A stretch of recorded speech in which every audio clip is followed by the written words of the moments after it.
Friends, આજે આપણે બનાવીશું ફરાળી અપમ।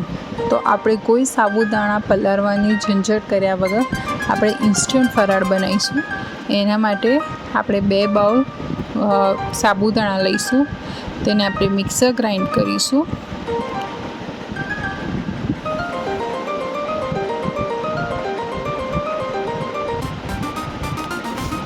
આ રીતે ઝીણું મિક્સર થઈ જાય એવું આપણે મિક્સર ગ્રાઇન્ડ કરવાનું છે।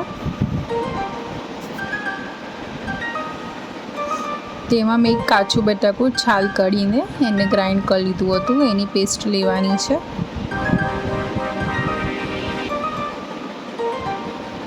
લીલા મરચાં એડ કરશું, સિંગદાણાનો ભૂકો એડ કરશું,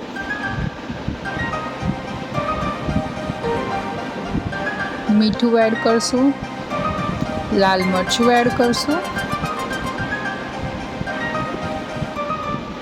લીંબુનો રસ એડ કરશું, જીરું પાવડર એડ કરશું, ખાંડ એડ કરશું। ગળપણ ખટાશ તમે તમારા ટેસ્ટ રીતે લઈ શકો છો। હવે તેને સરસ રીતે મિક્સ કરી લઈશું।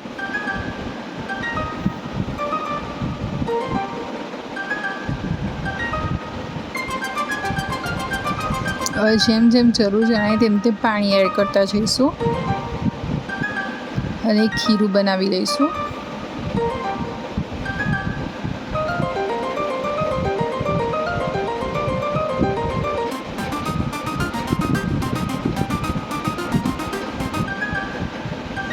બસ આ રીતે આપણે પાણી એડ કરતા જઈશું અને એક જાડું ખીરું બનાવી દઈશું। એ જ ત્યારબાદ અપમમાં આ રીતે આપણે તેલ એડ કરીશું।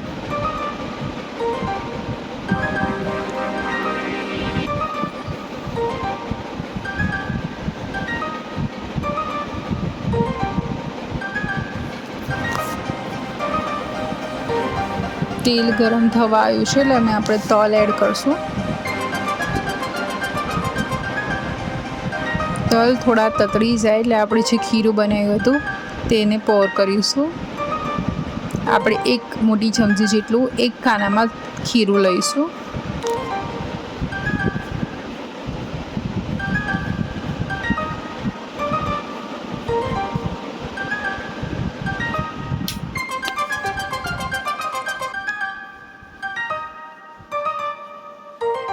આ રીતે આપણે બધા ખાના ભરાઈ ગયા છે। આપણે ઢાંકીને એને 5 મિનિટ કૂક થવા દઈશું। આ રીતે આપણે ટૂથસ્ટિકની મદદથી એને સાઈડ ચેન્જ કરીને બંને બાજુ સરસ શેકાવા દઈશું।